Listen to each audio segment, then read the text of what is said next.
Good evening, everyone. I'd like to welcome you out. Haven't seen y'all since last year. How about that? To our January 13th, 2026 Kershaw County Council meeting. We've been called to order. Welcome again, everyone. I hope you had a restful holiday and Christmas season and a great new year. To get us started out tonight, we've got the invocation by Vice Chairman Russell Brazel, who will also lead us in the Pledge of Allegiance. Mr. Brazel. Thank you. Everybody bow their head, please. Dear Heavenly Father, thank you for us being able here to gather tonight and represent Kershaw County collectively. Thank you for keeping us safe. Thank you for our children, Lord. Thank you for our families. We just pray that you bless us in this new year and you keep us safe, you keep our families safe, strong, and healthy. And we say all this in Jesus' name. Amen. Amen. Amen. I pledge allegiance to the flag of the United States of America and to the republic for which it stands, one nation, under God, indivisible, with liberty and justice for all. Mr. Chairman. Thank you, Mr. Brazel. Mr. Jones, point of order? Yeah, may I have a couple of minutes? For? Just some comments I want to make. In lieu of council briefing or Yeah, I would like to do it now. instead of your council briefing later? Yeah, I don't want to do a council brief because this meeting may be 3 or 4 hours, and I don't know, some of these folks may not be here, and I just want to make sure that. That they hear what you have to say? Yes, absolutely. Okay. All right, if there's no objection, go ahead. Too kind, too kind. You guys are too good to me. I really hadn't discussed this with Mrs. Mara Horton Jones. She and I have seen a lot of battles in this room together when she served on the school board as chairman of the finance committee, and I was chairman of the finance committee for the county council. She was chairman of the finance committee for the school board, and she came in here one night and she was asking for quite a large sum of money in millage, and I told her I wasn't going to support it. She said she didn't think I would support it, and I go home and I say, "Hey, baby, how you doing?" She said, "Don't baby me." And I said, "What?" She said, "If you ever talk to me like that again, you're going to be sleeping with Uncle Chuck." I enjoyed my couch, and I stood my ground. It was good, but after that, we were okay. No, I just want to start with something lighthearted because this has been my life, 47 years here at Kershaw County, 20 years on county council that ended this year. But I want to say that I have enjoyed serving the citizens of Kershaw County. I was elected to the county council in 2006, and I am now beginning my 20th year on council, serving all the citizens of Kershaw County. I really have enjoyed serving the people, and there is no reason I cannot continue to serve. There is no reason I cannot serve another term on county council. I am the only council member from my district to serve more than one term. I am in my 5th term this year. However, after 20 years on county council, beginning in 26, folks, it is time for me to give up my seat or y'all's seat that I represent in District 4 to someone else and give them the opportunity to continue to serve the service that I have tried to serve you in the last 20 years. Therefore, I will not be seeking re-election at the end of my term, which means that filing is, I think, for this seat, and everybody else's seat who is up, is in March. So I wanted to give the citizens of Kershaw County plenty of time to decide who wanted to stand up and run. I didn't want to sneak anything on them. Let me finish what I wrote down so I don't get off on a sidetrack here. I make this announcement now so that other citizens in my district will know that I do not intend to run again and seek re-election. I will be here another year, and I will continue to represent the citizens of Kershaw County and continue to protect the taxpayers as I feel that I have done in the past 20 years. I have been blessed and by the trust and confidence of the citizens of my district and the citizens of Kershaw County who have trusted me with what I call a precious gift, and that is the gift of their trust in their vote. And when people give us that, and I can tell you this, I know there's not a person up here that takes that for granted. I think this county's got a good county council. I know I can't be right all the time, but bottom line is we've got a great county council. I know they're working hard to try to get things done with sometimes very little resources. But gentlemen, I want to say thank you. I look forward. Now, it's not over. I got another year. And you know, we may have a somber night tonight, but y'all will get mad at me 40 more times before this year's up. But I have enjoyed serving with y'all, and I look forward to this last year. And to my wife, I'm surprisingly glad that you were here so you could hear that. But thank you, Mr. Chair. Thank you, Mr. Jones. All right, gentlemen, that brings us on to adoption of the agenda. Are there any motions on the agenda? Make a motion, we approve the agenda as submitted. We have a motion. Is there a second? Second. We have a second. Any discussion on the agenda? Seeing none, we'll move it to a vote. Everybody's in person tonight, so if you're in favor, raise your hand. Ms. Hannah is unanimous in favor. The agenda is approved. I'm going to move up item number 11A, related to SCDNR and various recognitions on a resolution, to right after the proclamation for the Kershaw Environmental Collaborative, placed on the agenda by Mr. Brazel. And so we'll have the agenda and proceed in that way, okay?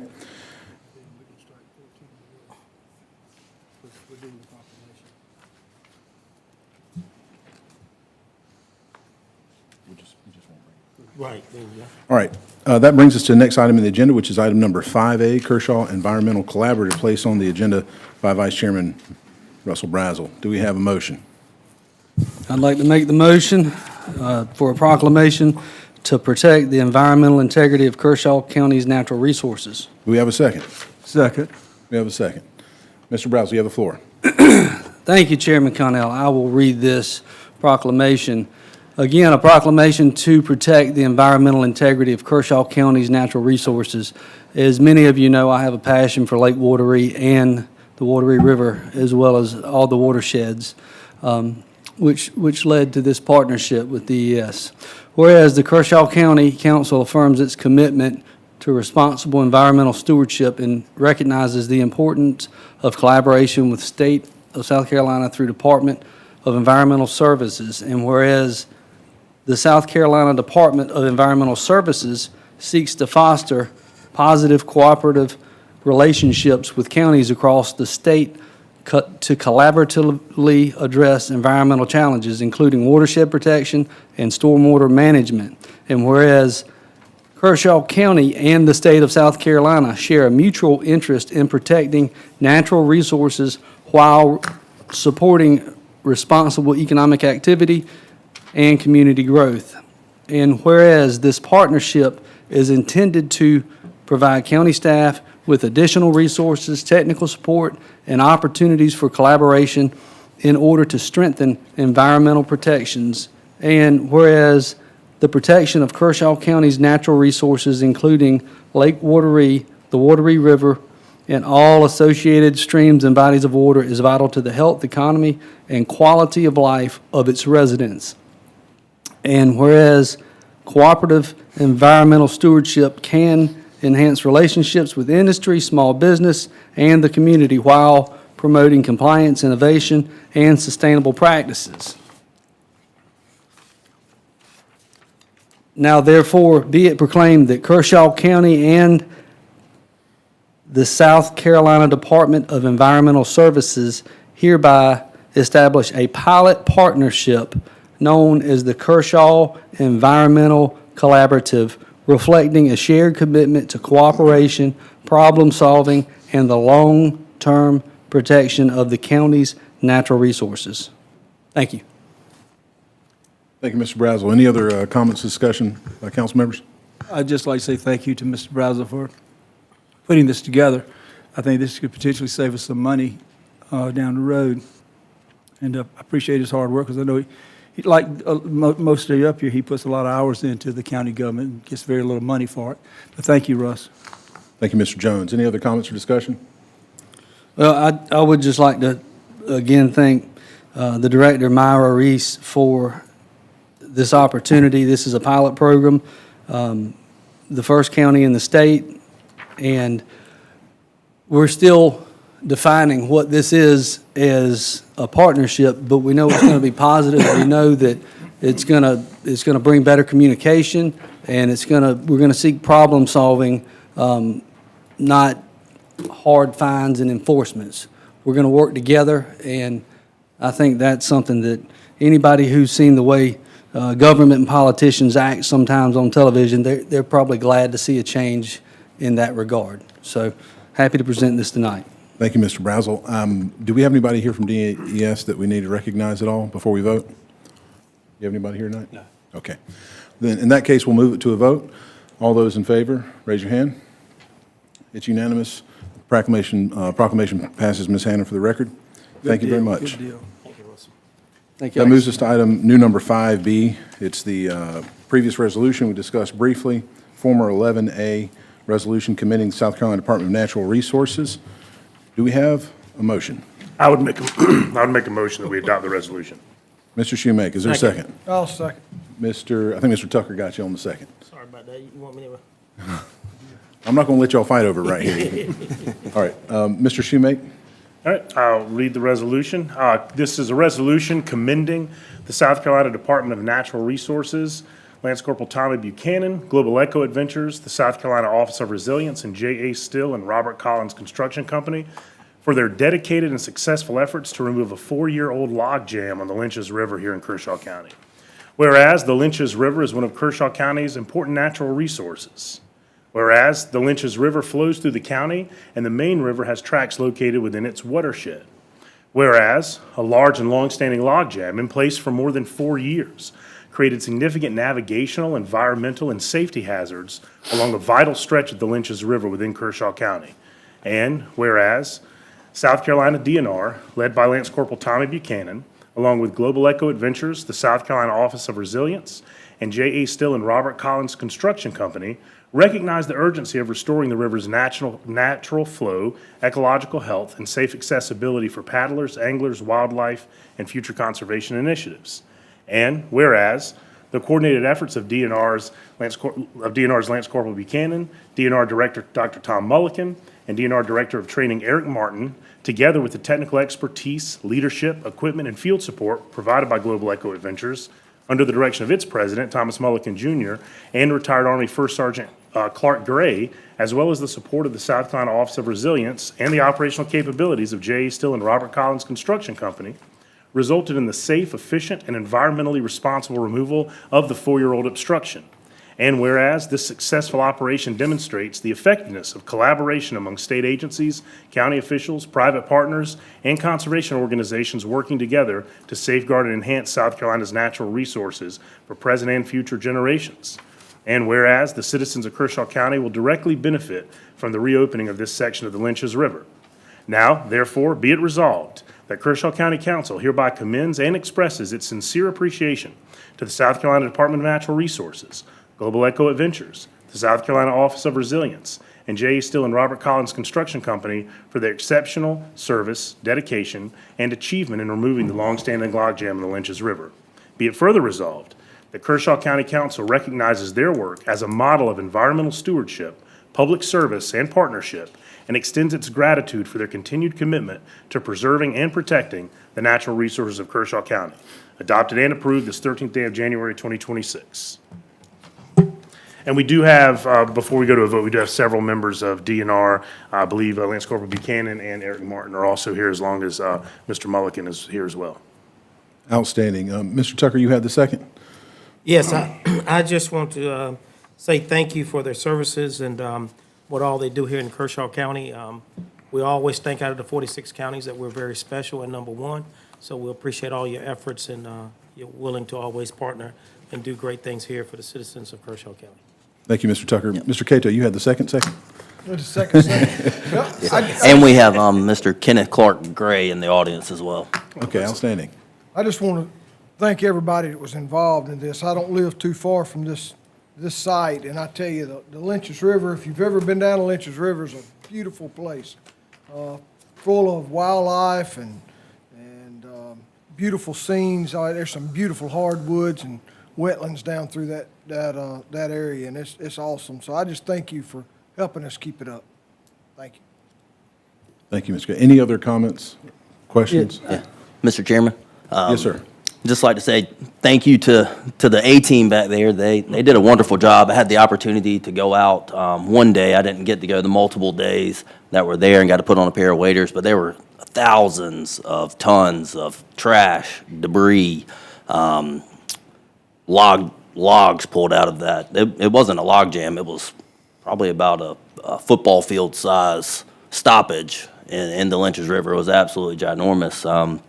They got in the water on a freezing cold day. I know a couple of them dipped their waders. I think First Sergeant Gray dipped his waders quite a few times climbing up and down the log jam. So it was a valiant effort and really appreciate it. But it ended up being navigable waterway after the cleanup. So it was a great effort. Thank y'all for all your hard work. Thank you, gentlemen. Thank you, Mr. Tomlinson. Mr. Brazel? Yeah, we're just real quick, in the spirit of environmental greatness, I'd like to say thank you to everybody. And Eric, you know, I can't let it go. I hadn't seen Eric since probably 1998, in which we were bass fishing when I was in school at Clemson, 98, 99. He's always been an excellent fisherman. I have not seen him until he walked in the back door, and it hit me like a ton of bricks. It's so good to see him for the first time in 27 years. Or We maybe heard, 28 Councilman. years. I was so excited to see it. I was so excited to see an old friend, and I think it's cool to get reunited with something positive for our community. So it's good to have all of you here tonight, and I couldn't go without sharing that. So thank you. Thank you, Mr. Brazel. Any other comments or discussion? I'll just say I've seen you gentlemen make a difference all over the state, including Kershaw County and neighboring counties, so thanks again. We'll move it to a vote. All in favor, raise your hand. Ms. Hannah, the resolution passes unanimously. Do we have anybody that we should recognize? Mr. Shoemaker, you had the motion. Anyone who would want to come up to the mic before a picture? Well, do you know if any of these folks, any of you guys Or want to Mr. speak Tomlinson, I before know we you do a know the crew picture? very well. Yeah. If the four of y'all come up for a picture. We have a and we'll bunch of get- silent yeah. heroes. That's outstanding. There you go. Come on up to the front, please.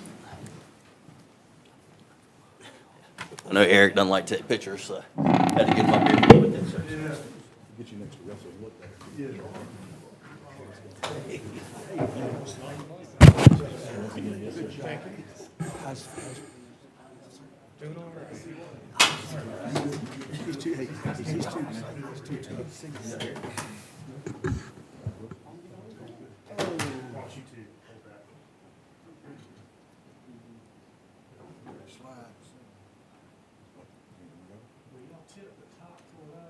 Yeah, that's good. Good for me.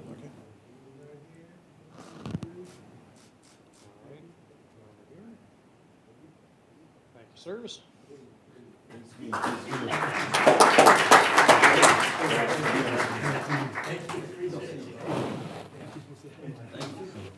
All right, Clark, take it, buddy.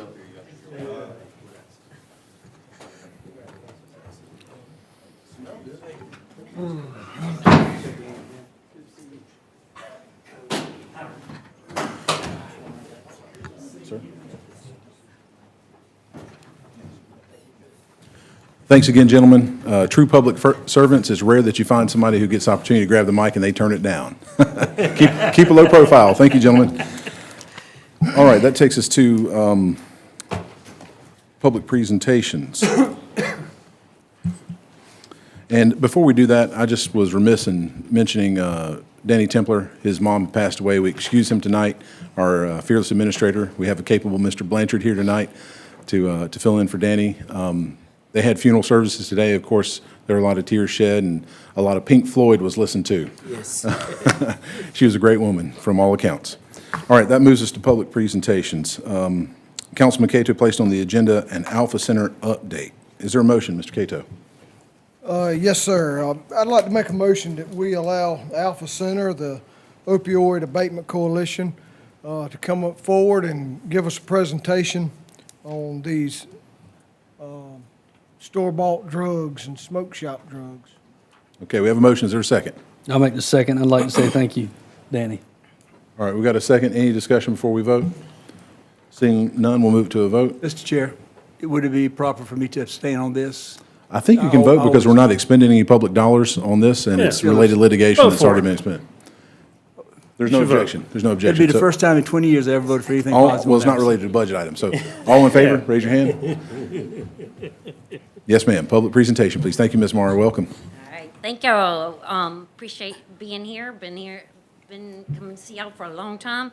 But just wanted to give y'all, as we promised, a quarterly update. And Mr. Cato also wanted to talk about a little bit about the vapes shops. And I'm not targeting anyone specifically, but the substances that are out there, and we say vape shops, they're out there in all kinds of stores. So we come to you tonight just to provide a little bit of education, but also to just give you kind of a quick update on the Alpha Center.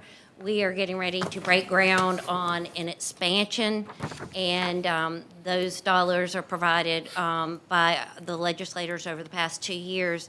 The fortunate part about it is we have the dollars to expand. The unfortunate part about it is we have to expand because we're beyond capacity.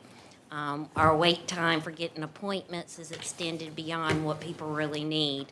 And so we will start that, so all of y'all will see that coming.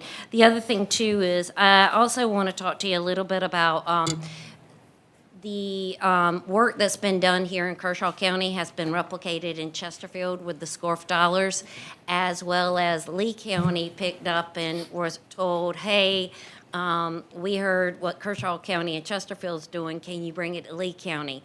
And we now represent Lee County as well.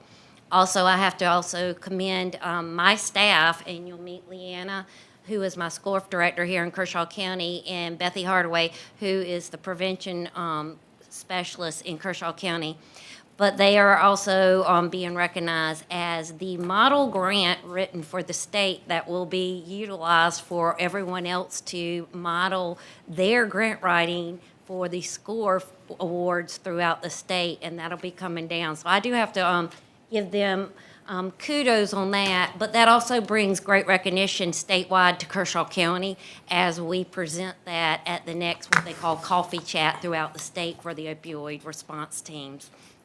So in saying that, I'm not going to take up much time. I do want to introduce Leanna Adams came as a prevention specialist and quickly showed her drive and love and passion for working in the prevention for ensuring that our citizens received the best in Kershaw County as well as Lee County. She was working there and was promoted up to my SCORF director, but she has learned to utilize those dollars to integrate into helping look at what is it we can do to make Kershaw County healthier citizens and to grow and keep Kershaw County on a fast track for ensuring our citizens are thriving. And then she also is joined by Bethany, and I was fortunate to pick Bethany up, and she is a crackerjack at quickly going in, and these ladies don't just learn it, they go into the stores and ask questions and take pictures. So when they're giving you information tonight, it's because they have been and done an environmental scan and been out in the community and learned about it. And so I'm appreciative that y'all are willing to listen to this, because even though you may not be directly affected, it is information that is pertinent to saving people's lives and building healthier communities. So I'd welcome Leanna and Bethany up. Yes, ma'am. Good evening. Today, evening. I want to thank Kershaw County Council and a special thanks to Danny Cato for having me tonight. As Mara mentioned, my name is Leanna Adams.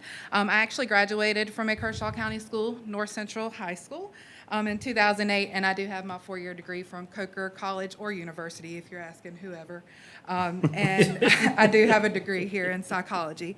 I do serve, as mentioned, for Kershaw County and Lee County for that Opioid Abatement Coalition Director, and am employed by Alpha Behavioral Health Center. I started my Alpha career. Mara mentioned she took all my introduction about being a prevention specialist. That means that I'm working to stop substance use and misuse and other related harms through youth and community education.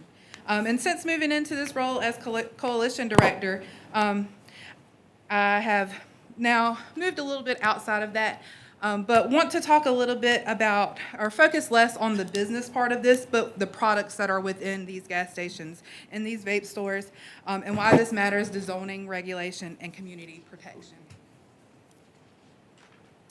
So, my goal again tonight is to educate you on these products. You may not know about them or have walked past them while you're buying your snacks or gas without even realizing.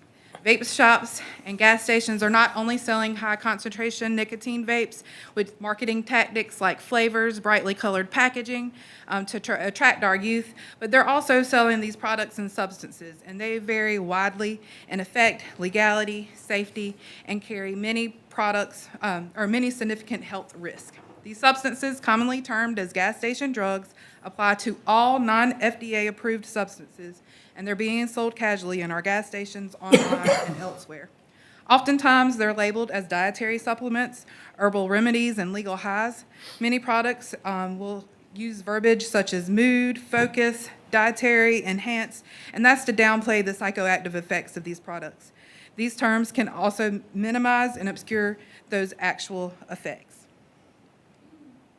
These products and their potency are also changing rapidly, and local zoning and regulation has not been able to keep up. This market is always and ever evolving.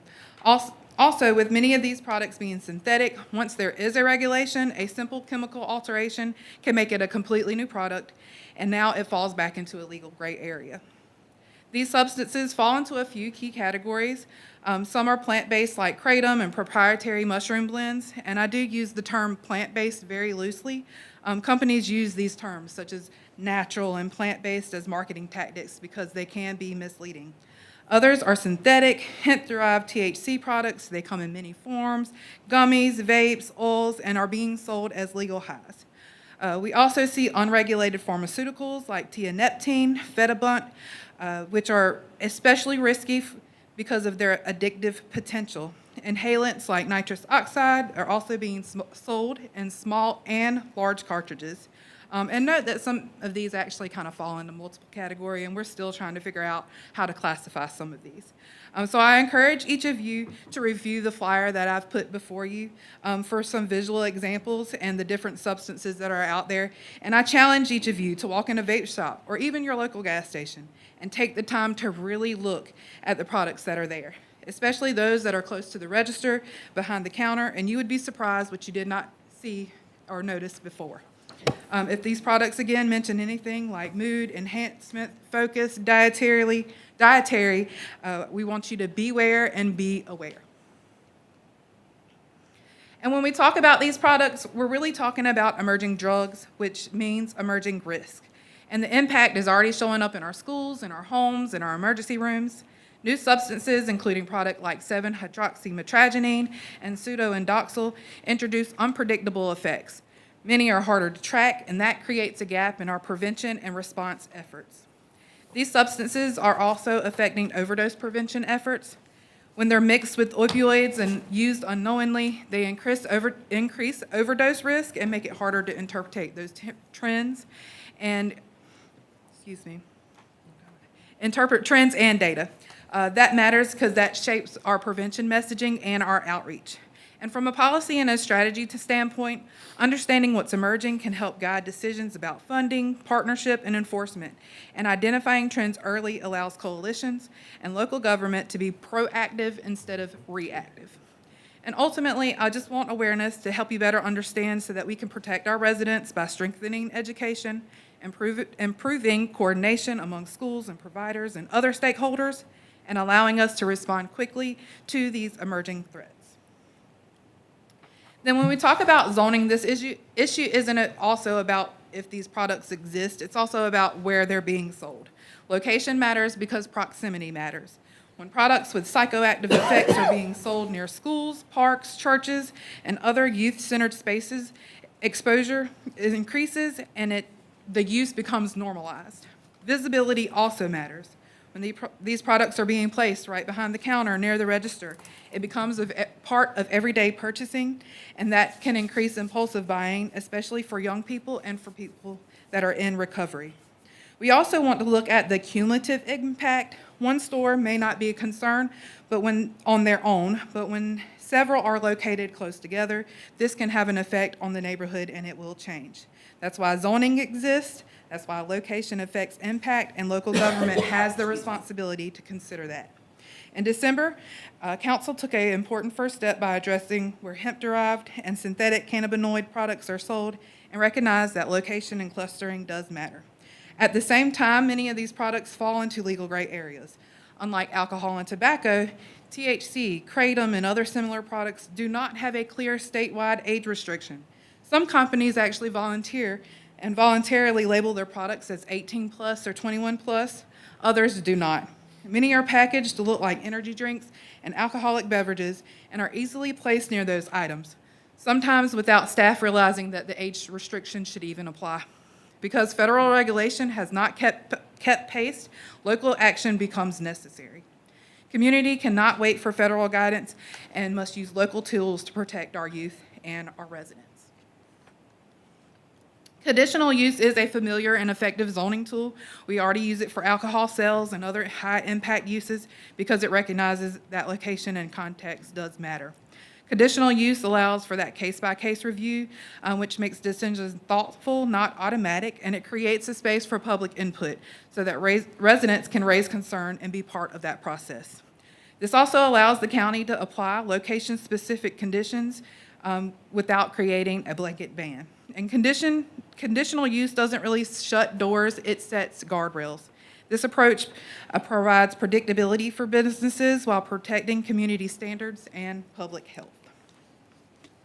So Kershaw County has made meaningful investments in prevention, treatment, and recovery, and we work hard to protect our youth, our families, and reduce substance-related harm. And both zoning and point-of-sale protections are part of a larger system. But we can invest in recovery and prevention in one hand and ignore environmental exposure and access on the other. These ordinances align with community standards, support responsible growth planning, and provide those safe guardrails that protect residents today while remaining adaptive as new substances emerge. This isn't about being anti-business, it's about being intentional, informed, and proactive. Taken together, they reflect today's realities and represent a practical step forward for Kershaw County. Again, this retail market is constantly changing, and these ordinances recognize that reality. They provide reasonable, lawful guardrails that protect sensitive spaces while allowing the county to respond responsibly to emerging products. Their adoption and ordinance like it will ensure oversight, protect community health and safety, and give Kershaw County a clear and practical framework to move forward. I do thank you guys for your time. Hello, everyone. I'm Yes, ma'am. Bethany Hardaway. I'm a prevention specialist here with Alpha. And I'm learning a lot just alongside you all about these substances and the harm that they're causing to our society, not only our community. So, like Leanna mentioned, there's a lot of youth access. As you guys can see on the flyer, there's a lot of colorful imagery. There's a lot of youth marketing, targeting youth, similar to how the tobacco industry targets youth in their vape products. And as Leanna mentioned, the legal consequences or the legal catching up of the law, obviously, the legal field is having a hard time keeping up with some of these new products that are coming out because the second one is legal, it just changes the chemical compound, and the age restrictions are also very hard to enforce. So just to give a little bit of background, from the Youth Tobacco Survey that is conducted every year in South Carolina, of the youth that reported using tobacco, almost 50% of those tobacco products were purchased from traditionally legal outfits, so including 10% from gas stations, 26% from vape shops, and then 13% from another store type. With these considerations, especially the large percentage being from a vape shop, and these obviously being illegal for youth to buy, it's very important to put guardrails on these substances, especially because we're having a hard time preventing their actual sales, so the least we could do is put guardrails on their access to youth and strengthen those restrictions. Thank you so much for having us. Thank you, Mara, Leanna, and Bethany. Mr. Cato, you had the motion? I felt that this presentation tonight was very important after the opioid. I have the pleasure of serving on the Opioid Abatement Coalition Council Commission. And we had a meeting back on December the 16th. And this really opened my eyes for one solid hour. This was a very short presentation because of time restraints. But we had one solid hour of presentations during this meeting. And if you could have heard that, you would have really seen why I wanted what little bit was shared here tonight to be said. We had testimony from people that were trying to help people overcome addiction, that considered this to be a legal way to stay high. We had people that were accidentally overdosing on this type of stuff that was seeking medical attention that could have very easily cost them their life. So, you know, I have to say, even coming from a law enforcement background, 27 years, that this actually shocked me a little bit. This was so readily available in our stores.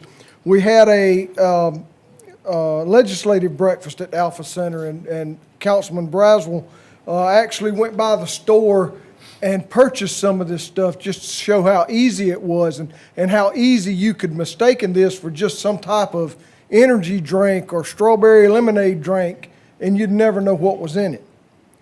So I thank the Alpha Center so much for coming out tonight and for giving us this presentation. I thought that it was very important based off the vote that we're going to take tonight. And one last thing that wasn't mentioned tonight. One of these substances is actually being produced and packaged in Fort Mill, South Carolina. Less than an hour and, 15 minutes from us. And when we know that we had a big roundup, our sheriff's office and SLED was involved, and the sheriff's office has representation at these meetings, and the city of Camden, I think Dave Miller and a couple others were there, Chief Jack Rushing, and they told us that SLED and these sheriff's offices from around the state collected 26 tractor trailer loads of this stuff. 26 tractor on one seizure. That amazes me, and it frightens me to know that our young people have access to this without sometimes even knowing what they're getting their hands on. I'm sorry for the long speech, but I thank you again for coming out and doing this presentation. Thank you, Mr. Cato. Mr. Browse, you have the second, I believe. Yes, thank you, Chairman. Danny, thank you, and thank you, ladies. Thank you for the whirlwind of support and education that you have given us on these topics. I know that this council and the Alpha Center together want nothing more than the health, wellness, and safety of children, middle-aged folks, and all generations, because frankly, a lot of the people consuming some of these drinks and gummies are mistaking them for CBDs, and that's not what this is. This is not granddad's marijuana. This is not weed that was purchased in 1973. This is a different animal completely. These drugs have been mutated, manipulated, and appropriately marketed towards our youth. And frankly, it ticks me off. It ticks me off to know that I've had friends suffer from these issues and that somebody's making a lot of money off of the downfall of our society by letting this crap be sold in an unregulated fashion. If it were up to me, it wouldn't exist. We're going to take every step towards keeping this off the streets, keeping it out of stores, and making sure that everybody understands exactly what it is and how it can harm them. So I just really want to say thank you for everybody's support. Danny Cato, I couldn't thank you more. Mara, thank you so much, ladies. This means so much to so many. Thank you very much. Any other comments or discussion? Any questions? I have a question. Council I'll members? yield to Mr. Schumake first. Mr. Schumake. Yeah, just briefly, thanks again, Mara, and all you folks at the Alpha Center. One thing I think is kind of interesting, excuse me, a lot of folks ask, well, why can't we just make these things illegal? And something I think that a lot of people don't realize is, like, for example, methamphetamine. We all know meth is illegal. But what methamphetamine is C10H15N. That's the chemical compound, right? 15 atoms of carbon, I think. See, it's carbon. I'm not great at chemistry. That's my sister-in-law. Are you making this? You're getting ahead of yourself. But before I get out of my skis on that, if you change one atomic element to that, it becomes a different chemical formula. So the law says this chemical formula is illegal. What happens is people who are savvy enough with the chemistry can change the atomic compound. And so that chemical formula, because you have to make these things illegal unless it's a natural grown thing like hemp that we can point to and we know it exists in nature, it's created in a lab. And so that's why the law enforcement's always playing catch up with this, because you can have synthetic marijuana, for example, which is a chemical formula that is different than the natural grown marijuana. You can have anything in there. And that's, the common question is, why can't we just make this legal? Generally, law enforcement agencies go after the stuff once it's made illegal, but making it illegal is like a catch-up game. And that's part of the big issue in these, is that they're all chemical stuff made in the lab, and it's hard to say anything with carbon in it is illegal, right? Anything with these formulas, these atoms are illegal. You can't do that. It has to be the specific formula. That's why when we talk about Schedule I drugs, Schedule II drugs, these schedules are written out with these specific chemical formulas. So just kind of a little point of clarification, because I got that question a lot. So. Thank you, Mr. Shoemaker. Mr. Tucker. Thank you, Mr. Chairman. Great presentation. Thank you, ladies. Ms. Mara, I only have one complaint. You were up here blowing Jimmy kisses, and you never blew on any on this side. So we're definitely jealous and feel less than, but. But I'm happy to see you ladies out tonight, and I have a question and then I have a comment. So on your emerging drugs presentation, how does the public get this information? And how often is this given? Because this is too good of information not to get it out to our citizens as best we can. So as Danny mentioned, at my coalition meeting, me and my constituent, Jessica Berry, she's the prevention director, we have a presentation that is really probably about an hour and a half long, and I probably shoved it into an hour. So trying to shove this into 10 or 15 minutes was a huge thing. That's why I made sure I got a flyer to kind of give you guys some visuals and some more information. But you can definitely reach out to me at the Alpha Center or Jessica Berry, and we are happy to come and talk about all the things and go in depth into each one of these substances. And as was mentioned, I actually, just since I am up here, so every picture that is on that flyer, I either took myself or I have seen in Kershaw, Lee, or Chesterfield County, since that is the counties that we serve. So it's here. Thank you. So what I would like to do, Ms. Jones, if possible, is to get with you and see, a lot of this information can be carried out throughout our faith-based communities, where we can set up in churches and teach folks and educate the community. And I would like to partner with you on that and making that happen, because this stuff with all these energy drinks, and it's like the internet. Internet's great, but it's got a lot of evil things that happens. And that guy or that gal that created the vape, I can choke them any day that I can put my hands on them. For the simple fact, I was at a Pittsburgh Steelers game 2 weeks ago when we won, and we looked like garbage last night, and we're out of the playoffs. That's a whole nother story. And they were smoking marijuana. I don't think there's nothing you can't smoke in a vape. And I didn't get high, but I got very nauseous because, as Councilman Browser say, I don't know where they grow it or where they buy it, but it ain't what I'm used to. Not that I took it before, but.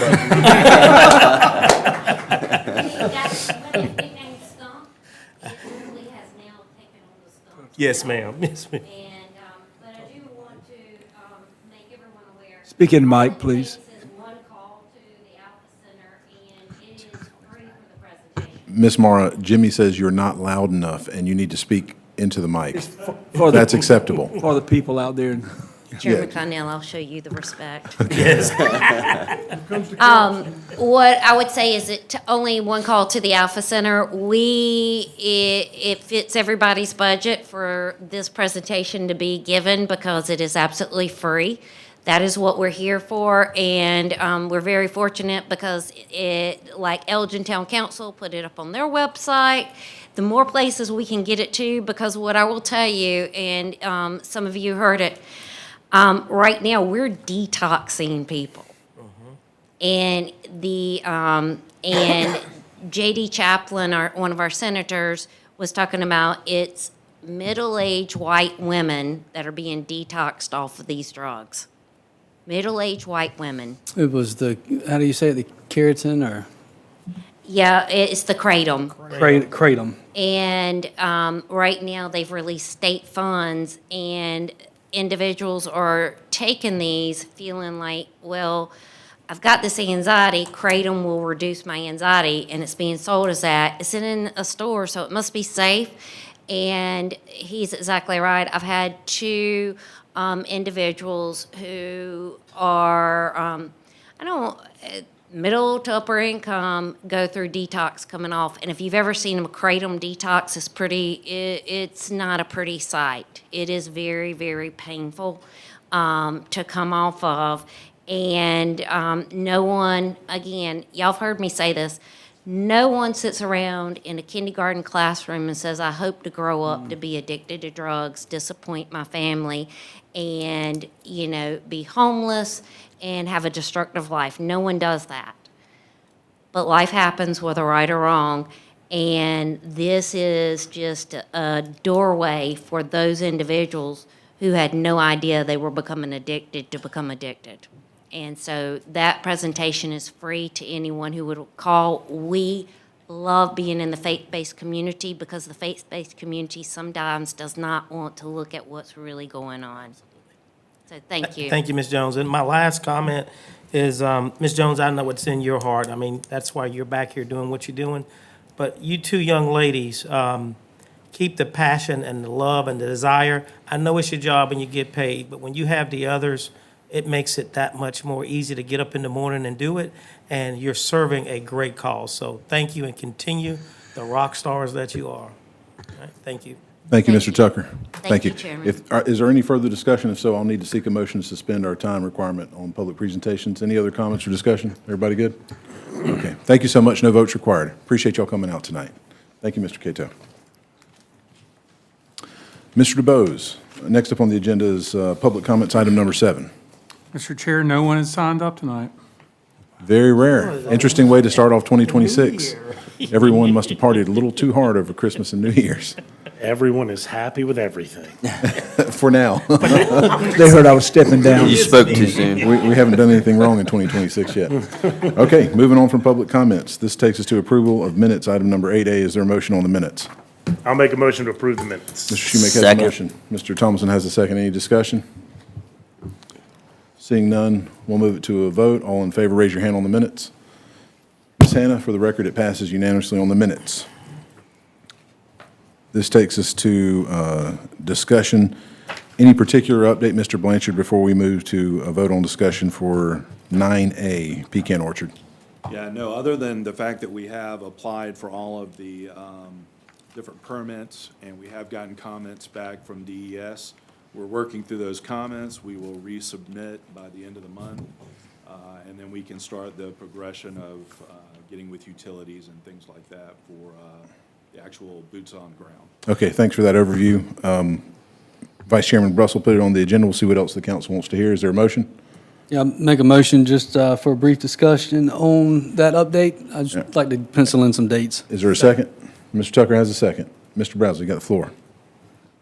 Thank you, Chairman. Thank you for being here tonight, and Godspeed to Danny and his family and their loss. Appreciate you filling in and handling these situations. So I'd just like, especially for the residents of the Pecan Orchard, they would like to find out what the timeline looks like. I know we can reference an email from August of 2025 in which all of the residents received an update from administration stating that everything had been approved for the first portion of the work. Can you just help me briefly define what that portion looks like and when the start date should be? Again, we've applied for all of the permits for this project. We have broken the project down into multiple phases. Phase 1 is what we're focusing on right now. Permitting covers primarily the Phase 1 aspect of things. We did get, like I said, we did get some comments back. We're addressing those comments. The plan resubmittal to DES should be by the end of January. We are also planning on having a utility meeting to discuss the water and the fiber and things of that nature the first week of February. Anticipated DES approval after we finish these questions and get back with them is sometime mid-March. So once we get to that point, we are in the background doing the bid documents and things like that to get them. As soon as we get the permitting, we will get the bid documents out, and then we should be able to move forward. So we thinking that we can get this bid by, what, late March, 1st of April? Bid documents and plans for county advertisement end of March, hopefully. Bid opening would be end of April because you have to have you have to have the package out for a while. Council approval for whatever they come back with would be the month of May, mid-May, and then you're talking about a pre-con and then a groundbreaking sometime in June. Okay, and that, Very rough estimates because weather comes into play. There's so many different aspects that could set this off. and that phase one includes which roads and, Primarily Blackberry, Blackberry Place, it's Blackberry going back into the Crabapple area, but we've got two outfalls Put a on mic up, Blackberry. pull your mic up to, I can't, yeah. Sorry. We've got two outfalls that are going to be on Blackberry that we have to work through. okay. So, to keep it brief, I just wanted to kind of highlight what we're doing, when we're doing it, to give the residents an idea. If we could, at our next meeting, could we get a diagram that we could share with the residents and the public of what this is going to look like for them? Absolutely, yes, sir. Just maybe one of the engineering drawings or whatever we have available. Absolutely. All right, thank you so much. Sure. Yes, sir. Mr. Tucker, you have the second? Thank you, Mr. Chair. Mr. Gerald, can you also update us? I know there's some correspondence that went back out to those residents in December, and then after our finance meeting this month, y'all were supposed to do an update of updating those citizens out there. Again, Can I you give us- believe it was pretty much what was just contained in that. Very high level. Right. Because again, we are trying to really nail down these dates. We want But that's to- gone out though, right? Correct. Okay. Thank you. Thank you, Mr. Tucker. Any other comments or discussion on this item? I think, Mr. Tucker, you and Mr. Browse and the rest of you have done a good job. Keep staying on it. Gerald, thank you. And so I have no comments. Thank you, Mr. Jones. Seeing none others, with no votes required, so that will conclude this item. This moves us on to item number 9B. Any other high-level update we need, Mr. Blanchard, before we move it to a vote for discussion? Related to 9B. 9B, yeah, Vincent Road. There was some question exactly what the discussion was going to be on with Vincent Road. So just went ahead and just for everyone's background, Vincent Road is an approximately 3-mile road with 6 homes on it. Those 6 homes are located on the paved portion, which is a SCDOT maintained section of the road. The remainder of the road is primarily timber and some hunt properties. We did have 8 work orders in 2025 on that road. Everything from undersized pipe was replaced, some safety issues with ditching was taken care of. Approximate cost of the maintenance of that road was around $30,000 last year. Thanks for that overview. We'll move to a motion in second if there's any further discussion or questions. Is there a motion, Mr. Brazel, you placed on the agenda? Yeah, just a brief synopsis, just a couple of quick questions. All right, we got a Please. motion. Is there a second? Absolutely. Second. Mr. Tucker has a second. Mr. Brazel. So I know this was a priority, and you are right. It is in an area where 6 homes and maybe some family farms exist. I think the sticking point for a few of the residents is that the road crosses into Lancaster County. So I'm not sure approximately how many miles are in Kershaw versus Lancaster, but is it paved in Lancaster, or is it just maintained differently? I'm not 100% sure. I The- believe it's dirt all the way The the remainder of the road.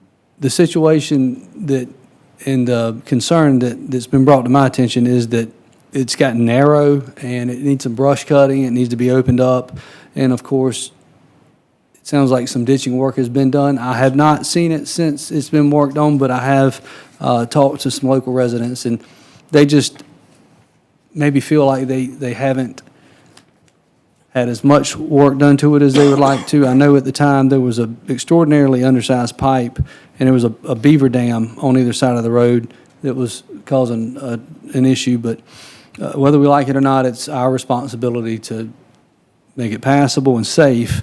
So I'd just like to mention the fact that we need to ensure the safety on that road, and I would expect that we could do a better job than Lancaster when it comes to a level of quality. We shouldn't be looked at as, we're not doing as good a job as our neighboring county. Sure. And I think that was the point that the individual was trying to impress upon me. So, I don't know if there's any kind of co-op that we could talk with some folks in Lancaster. If they're up there working and if we're doing some work, we can help one another further collaborate like we've done with DES. But, anything works within legal limits. So Absolutely. appreciate y'all's time. Yes, sir. Thank you. Any other comments or discussion? I just want to clarify kind of what Gerald said. I know last year I had some complaints also from some of the people that lived up in that area, and mine and Russell's districts, and district doesn't matter. We serve Kershaw County, as Jimmy says many times, but we did put in a new pipe because the water was overflowing, and we started the brush cutting and the cutter tore up. That was my understanding. They were going to go back up there after the cutter was fixed and finish the cutting. I assume that did not happen at this point now. But, yeah, I mean, I know we've done some work up there, but I too would like to see us finish the job. Yes, sir. Absolutely. Thank you, Dan. Any other comments or discussion? Any questions? If not, the no vote's required. This moves us on from item number 9B for discussion only, and on to some ordinances that we have on the agenda. Any high-level summary that we need on 10A before we consider a motion? Mr. Blanchard? Absolutely. Members of council, what you have before you for first reading is a rezoning of 16.68 acres off Black River Road from RD1 to MRD1. Thank you, Mr. Blanchard. Do we have a motion on first reading on 10A? I'd like to make a motion to approve first reading on 10A, Mr. Chairman. We have a Second. motion. Is there a second? Mr. Thompson has a second. Mr. Tucker? Yes, so where this property happens to be, down there off of Black River Road, there has been some rezoning in that area in the past, Gerald, if I'm not mistaken. And this family is trying to set up where they can get their kids to be able to put some modular homes in the area, and the land adjacent to and across from is zoned in that fashion, but the piece that they want to, which is their land, want to build on is not. And so this would just bring it into compliance as the rest of them. And it came out of planning and zoning with the approval of us rezoning it, and I'm gonna ask for your support. And I'm very familiar with the land because across the street is my church, and we do not have any objections on rezoning. Thank you, Mr. Tucker. Mr. No comment. Thompson? Okay. Any other comments, questions? I would just note, one of my things on these rezonings is always whether or not we're going to impact density, make things more dense. And I would notice this particular zoning does not appear to do that. If you look at the uses as well allowed, it doesn't really have a massive expansion of the uses allowed beyond the mobile home addition. So, for example, zoos and botanical gardens were in the existing one, they would still be allowed in the new one. So I think for that reason, I'm going to support it. But I just wanted to point that out, that we're not making this, as we all know, when we rezone forever. So even if this family moves, someone who moves there later could do whatever they wanted with the property. That's why I'm leery to rezone anything more dense, but this doesn't do that. Thank you, Mr. Shoemake. Any other May I- questions or comments? Mr. Jones, please. Well, I look at this, I will say thank you to you guys bringing this before us, because I look at this as deregulation, so many rules and order, things that we have on the books.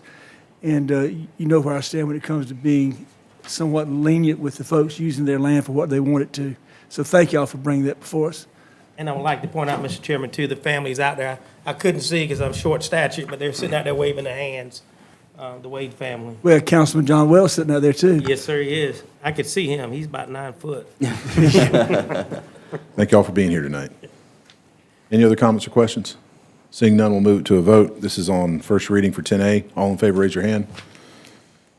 Ms. Hannah, it is unanimous in favor and passes on first reading. That's 10A. Chairman, I know I stepped out, but I was familiar with the the request to vote, so I voted in favor of it as well. You didn't miss much. Mr. Chairman, can I make one comment just for the family, so, because they're not very Sure. familiar with going through Sure, this? before we get to 10B. Yeah, so you have 2 more of these before you could be granted the permission, so you can come back in 2 more weeks and then 2 more weeks after that. So just watch the agenda, and I'll keep you informed as well. Thank you. Thank you, Mr. Tucker. And y'all are welcome to stay the rest of the meeting if you like to, but if you need to take off, we totally understand. People often wait for their agenda items and then have to leave and attend to other business or family matters. All right, gentlemen, that takes us to item number 10B. Mr. Blanchard, any high-level summary before we consider a motion? Yes, sir. What you have before you, first reading, is an ordinance to restate and amend regulations and restrictions for the use of boat ramps in Kershaw County to establish, and also to establish penalties and for violations. Back last summer, Duke approached the county regarding some inappropriate uses of their boat ramps in surrounding counties and in our county, and they just wanted to see what we could do to help. This has been drafted to reflect penalties if convicted of it would be a misdemeanor, not to exceed $500, or imprisonment not to be greater than 30 days. Thank you, Mr. Blanchard. Do we have a motion? Second. Do we have a motion? Make a motion to approve. Mr. Tucker has a motion. Sorry, I thought you said Sounds we like had a Mr. motion. No. Sorry, Sounds like Mr. Schumake has a second. I was reading. I do recall Duke coming and asking about this and speaking with him about it in detail. Mr. Tucker, you had the motion? Yes, sir. Give me some clarification, Mr. Tucker. Mr. Tucker, you have the floor. Oh, go ahead. I have no further to discuss. I think Gerald's already said it. I'm sorry. Okay. Mr. Schumake, you had the second. Mr. Jones, you asked for, What exactly is going on? Actually, it's, some of the concerns are like sleeping in vehicles, camping, public intoxication, disorderly okay, conduct, okay. things like that. Stuff that normal people wouldn't do. some of the things, I'll just grab the floor real quick. Some of the things that you would see at the tail race that disappoint us in trying to clean up that area, whenever we're thinking about, Yak the River or other things that feature the watery river in a beautiful way. Sure. People behave in ways, maybe after they start drinking a little bit too much. I where tell they my just- wife we can't be doing that. Yeah, where they just trash it up. And so, This is good stuff. yeah, we don't want to have that, and we're trying to increase the enforcement mechanisms to make sure people don't do that Gotcha. to these public assets. Any other comments or questions? All right, we're on 10B, first reading. Seeing no comments? Mr. Brazel. One minor question. Nothing in here makes it necessary for us to lock the park, does it? We're back open at Veterans Park as far as the boat ramp's concerned, 24/7? Correct, yes, sir. Okay. I'd read over it, I just wanted to ask that question to be 100% sure. Good job, Gerald. Any other comments or questions? Seeing none, we'll move it to a vote on first reading. This is 10B. All in favor, raise your hand. Ms. Hannah, it's unanimous and passes on first reading. That's 10B. Item number 10C. Mr. Blanchard, do you have a high-level summary for us before we consider a motion? This will be a first reading of an ordinance to prohibit the sale and distribution of nitrous oxide and kratom to minors in Kershaw County. This also establishes retail, display, and labeling requirements with provisions for enforcement and penalties for violations. Thank you for the summary. Do we have a motion? I'll make a motion. We accept this ordinance. Okay, Mr. Cato has a motion. We have a second. I'd like to make the second. Mr. Brazel has a second. Mr. Cato, you have the floor. I think there's been plenty said tonight as to why we need to accept this ordinance. I don't think that I need to go in any further detail, but I ask my colleagues to also support this first reading. Thank you, Mr. Cato. Mr. Brazel, you have the second. I'd like to thank Councilman Cato for his work on the opioid council and addressing all of these products. This is a big deal. This is a major problem, and 110% has my support, and any assistance that I may give, I'm here to help. Amen. Thank you, Mr. Brazel. Any other comments or questions? Seeing none, I have one for the county attorney. You don't necessarily have to give us legal advice, and I'm not seeking a legal executive session on this, but just projecting forward, we don't often have on our agenda regulations related to retail display and labeling requirements. And so I just want to make sure that as a progeny or baby of the state, here as a county, we're a creation of the state, I want to make sure, as written, from what you understand from other counties and any litigation you've seen or that might be bubbling up right now, that we wouldn't be overstepping any of our bounds and requiring some of these restrictions, and that they wouldn't conflict with what the state has jurisdiction over above us? Yeah, I won't opine on the fly, but feel confident in the ordinance, but will certainly triple and quadruple check it. Okay. Thank you. Any other comments or questions? Okay, we'll move it to a vote. All in favor of first reading on 10C, raise your hand. Ms. Hannah, it passes unanimously in favor on 10C. That moves us to item number 10D. It's a second reading. Mr. Blanchard, do you have a high-level summary for us? Yes, sir. Second reading, rezoning of 4.18 acres on Bulware Road from GD to B2 to align with adjacent properties. No changes since first reading.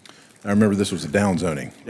We have Mr. Wells stepping up. We'll see whether or not we need you, but glad for your service in the past and how you serve Elgin now.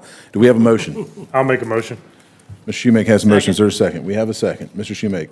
Yeah, I think we discussed this last time. It's a down zoning. I think Mr. Wells answered all our questions pretty adequately last time, and I also concur with the chairman. Thank you for your past service on this council and your current service to the county. Mr. Tucker, I think you had the second. Yes, sir. Okay, no other comment? Any other questions, comments? I'm good. Seeing none, on second reading, then we'll move it to a vote. All in favor on 10D, raise your hand. Just him standing Bring up us here, a got my Publix. foot. Thank you, gentlemen. Thank you, Mr. Thank you, Wells. Mr. Wells. Passes on He and second I reading got unanimously, Ms. served 12 Hannah. years together. 12 years together? I bet you And had you 12 both years. survived that He somehow. loved every year of it. All right, that moves us to the last ordinance that we have on the agenda. This is a second reading on 10E. Mr. Blanchard? Correct. Second reading before you tonight. Proposed ordinance to establish regulations for operating golf carts within Kershaw County pursuant to Section 52-2-90 of the South Carolina Code of Laws. 56-2-90 allows local jurisdictions to set hours and locations of golf cart or operations on roadways where speed limits are 35 or less. If operated after dark, operating lights must be in place. Thank you. No changes since first vote, sorry. Thank you, Mr. Blanchard. No other recent developments or anything. Do we have a motion here on Mr. second Chairman, I reading? make a motion. Mr. Thompson has a motion. Is there a second? I'll second. Mr. Cato has a second. Mr. Thompson, you got the floor. Thank you, Mr. Chairman, and I'll be brief. There's nothing changed since last time. We had a decent discussion over this ordinance last time, but what it does is last year, South Carolina legislature passed a law that of golf cart operations at the state level. This is just expanding upon that. As all the safety measures are in place, this allows golf carts to be operated after dark with all safety measures in place as long as the state law is met. So that's all it does, just expand operations after dark. Okay, thank you very much, Mr. Tomlinson. Mr. Cato? No comment. Okay, any other questions or comments on 10E? I have some, but I'll deal mine with Mr. Thomason later, because I had some concerns from last time, but I'll Okay, talk to him. do that offline, all right? Sounds good. Any other questions or comments before we move it to a vote on second reading? Seeing none, we'll move it to a vote. All in favor on 10E? Ms. Hannah, it is unanimous in favor and passes on second reading. That's 10E. All right, the resolution was previously taken care of in the meeting. This moves us to item number 12A, new business. Adoption of general pole barn engineering permit discussion and I think possible vote. Placed on the agenda by Vice Chairman Russell Brazel. Is there a motion? I'll make a motion for the discussion. I don't know what the vote is, so my motion will be for the discussion. Okay, we have a motion for discussion. Is there a second? Well, I guess I'll make a second then. Okay, there's a second. Mr. Schumake, you defer to Mr. I'm not really Brazel? sure. I just know Councilman Brazel wanted to discuss it, so I wanted to make that motion for his benefit and turn the floor over to him. Mr. Brazel. Thank you very much. Chairman Connell and myself and others have had people contact us regarding trying to simply build a pole barn in Kershaw County and how that's become so difficult. We were frankly unsure, but I think Sam Gauls has a solution for us tonight. Sam, can you present that solution, sir? So at your guys' instruction, I met with a engineer last part of November of last year. And we discussed what was needed to get a one-size-fits-most approach to residential pole barns. In order to do that, he's gonna put together a drawing. We will make something that is presentable to the public in, like, say, a packet that's easy to understand. Send it back to him for his final approval, and with your guys' approval and payment, it'll be an annual renewal that will take place. So as I understood it, I remember 20 years ago, you could walk in and for $50, you could build a barn. Now, barn dominiums have become popular, and you didn't have the tools in your bag essentially to be able to issue it without an engineering oversight. Is that correct? The permit, you couldn't issue a pole barn permit without an engineer's stamp drawing or a Years ago letter? or today? Today. Today. Because a pole barn is not covered in the books that we have, it has to be designed by an engineer. So, for example, when you build a house and it's stick-built, all of that's within our books and we can judge it. I really don't need anything but maybe a floor plan for a simple house. And our guys can go in and go from the ground up and tell you everything needs to be done to it. But a pole barn's completely different. There's different types. Some have walls, which are called lateral bracing. Some of them are just on posts with no walls.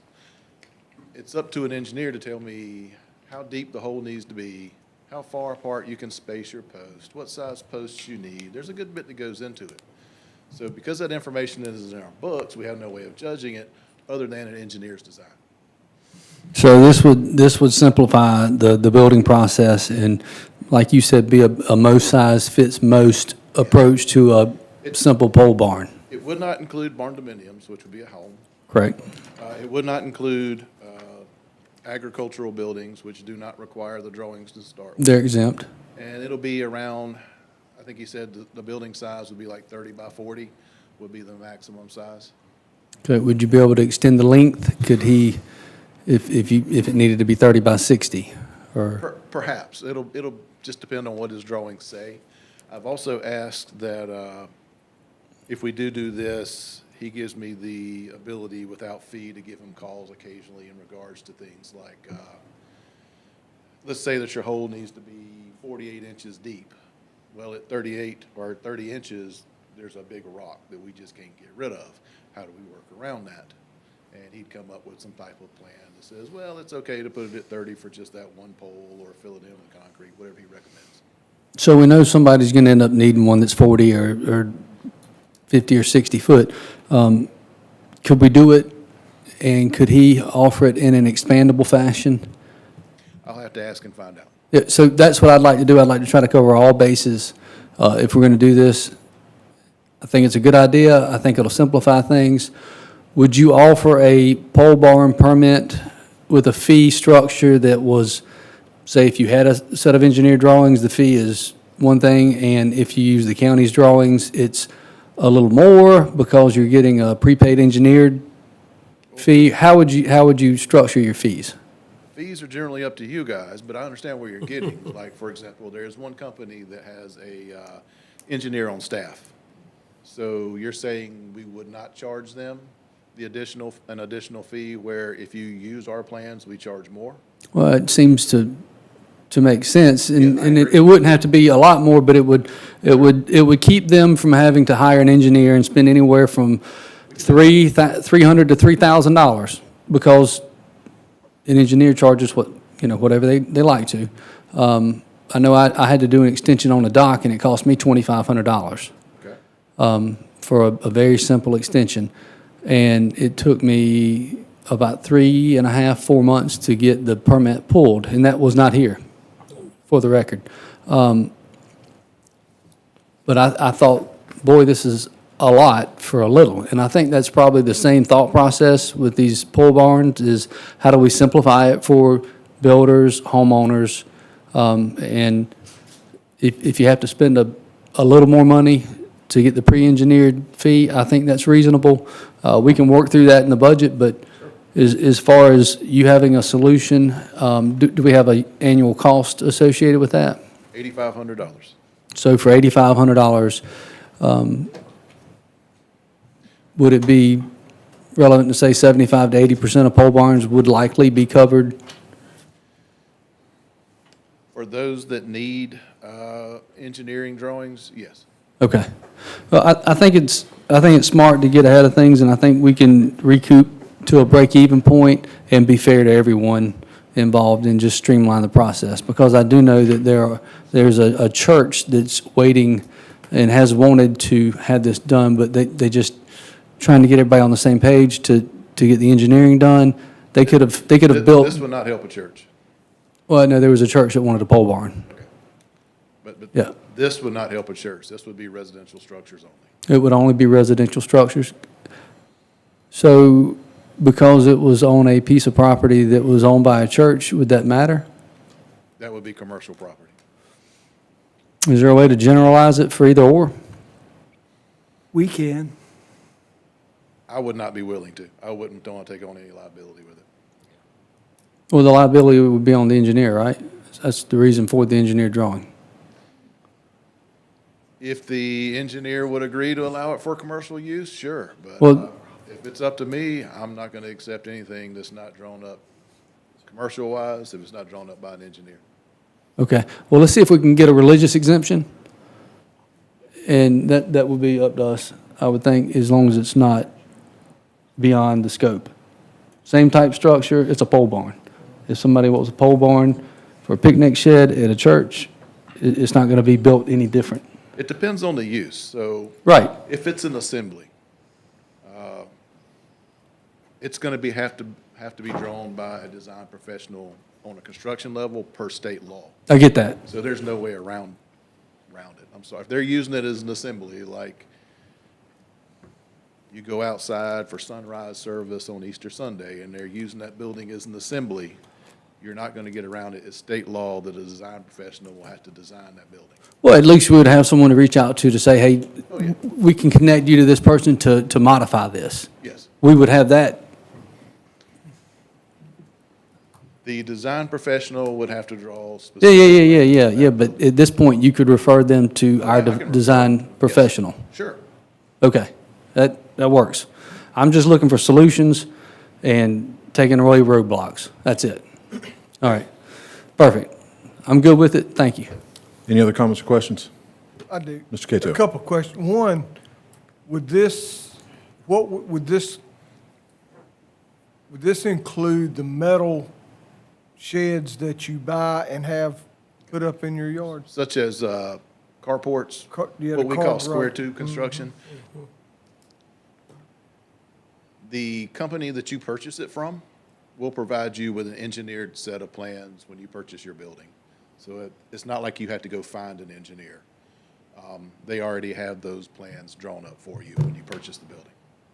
And you said earlier something about $8,500. So what would it, so let's hypothetically say that we had this in place, and I wanted to build a 24 by 30 pole building. Okay?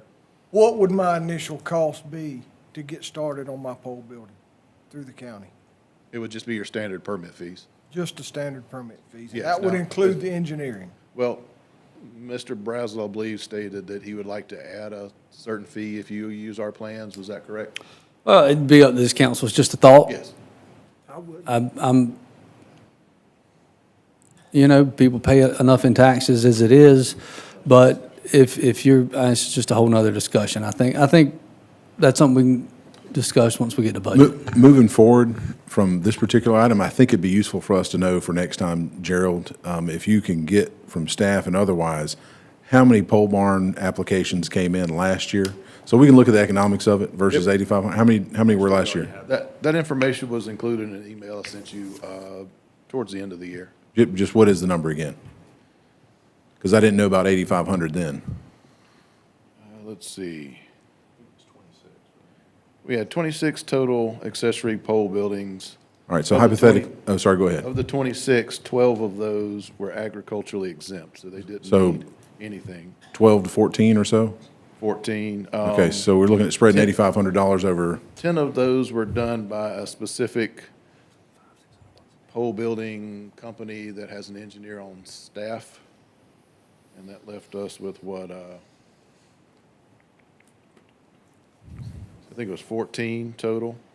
Okay, We so, had- so really, I think what we're looking at, gentlemen, is if it is that number that occurs regularly for applications that are non-exempt, non-agricultural, but non-business also, non-commercial, so it's a primary use, $400 to $500 to $600 that the county would assess as an additional fee to cover the 8,500 roughly. We'd have to look at the arithmetic based on applications. Does that make sense to make it easier for people to not to have to pay $2,500 or $3,500? The gentleman who draws, there's a gentleman in town who, the primary thing he builds is pole buildings. And he uses this engineer that I've spoken with. And the general cost is around $350 for the plans. But we can't steer everybody to him. That'd be interesting. No, we can't. Yeah, so that, I mean, like, that's the whole reason why like, we've had somebody that has asked repeatedly to do something, and I didn't know that there was somebody that would do it for that amount of money. We need to make an amendment to this. I know, There's no vote required, Jimmy. I know, Discussion. Oh, that's right. I've also talked to somebody that said they were $3,000 in design fees. So I'm thankful for that person, whoever that person is, and I want to keep that person's name out of it right this minute. If I don't know that a government agency can refer people to other people for a small, I think that's highly No, illegal. yeah, we can't. So I think the best thing for us to do is maybe say it's $350 additional plus the existing fee. What's the existing fee for the permit? Yep. It's going to depend on the price of the permit. Or, I'm sorry, how much it costs to build the structure. Okay. So if there's a $350 adder, I think that's good. I'm happy with the situation. I'd like to move forward. We can noodle through it and figure everything out in the coming months, and I appreciate the work. So this is my suggestion. Maybe let's get a draft form of an ordinance that we consider and see if we want to put it on the agenda, if we can shape it up. If you could update the email to us with the $8,500 and any other caveats that the engineer, yes, sir. I forwarded the email to everyone this morning. Oh, well, I'm sorry, I haven't seen it yet for some reason. Sorry. Miss Hannah was stacking me up with other emails. Would you rather me send things to your law firm email or the one through the? No, the county email County. is It fine. went through the county Yeah. email. Okay, well, then I'll double check that. And then let's review and kind of reconvene. We can talk behind the scenes and see if this makes sense We to can- go forward. We can get an ordinance put together with a fee that's reasonable, that saves people time and money, because I don't think everybody knows where a $350 engineer is. I certainly didn't when I just needed to build a small walkway. So I think that would have been heaven sent for me in my situation, which is similar but different. So thank you, Sam. Appreciate it. I'd like to ask John DeBose to, let's move in that direction towards making life simpler here in Kershaw County. Any other comments or questions? Yes, I have a question. Mr. Jones? Sam, are you kin to Julian Gauls? No, sir, I'm not. Okay, I mean. But I know who you're speaking of. He was a longtime friend of mine years ago with the county. Thank you. All right. Thank you all. No votes required. That takes us to item number 12B, Finance Committee update. Mr. Tucker, you have a motion. Yes, sir. I'd like to make a motion that I give you an update from the Finance Committee meeting for December 19th, 2025, and January 9th of 2025. Got a motion. Is there a second? Second. Got a second. Mr. Tucker? Right, some of this has been discussed already, so we won't go back over it, like the pecan orchards, you've got that update. My colleagues, I want to thank Councilman Thomason and Councilman Schumate for making themselves available, and of course, staff. Couldn't do this without you, so thank you very much. Wanted to put on your radar, nothing we need to take a vote on or do, but there's going to be some sewer projects that's going to come up from staff as we continue to dive into some of the issues that we're having. And I'm not talking about with our second loop that we just put in. For the ones who's been here since Methuselah, like Jimmy and myself, we've got an aging sewer system, and we were briefed on that last week through staff. So there's going to be some opportunities for us to take care of some things that we need to take care of to make sure we don't have any liability risk in our sewer system. And I'm not talking about the plant, I'm talking about the lines. So just want to make you aware of that, and we will be bringing that back up before council. We had a great presentation on the stormwater. Jonathan did an excellent job, and so did staff. And they have been working very hard. We would like to do a presentation for the full council during one of our workshops, and staff is going to recommend which one and see where that fits in, because we have a little bit of leadway or space in between those dates that the chairman's going to bring up to your attention later on. And then also. Is this money budgeted already, or? For next Yes, sir. year? And that's what I was going to say. Okay, Also, gotcha. all the monies that they're needing for the Stormwater Commission, ad hoc, and projects, they're fine. It's already in the budget. But the Finance Committee thought it would be great sometime before we get too far into this process is to make sure council's brief on what they're doing. So with that being said, we'll try to put that together and bring it before you. The other thing that we're looking at, and I don't want to get too deep in the woods, but was brought to our attention, and we've got to do some amendments in our ordinance, is with our solid waste fees for RV parks.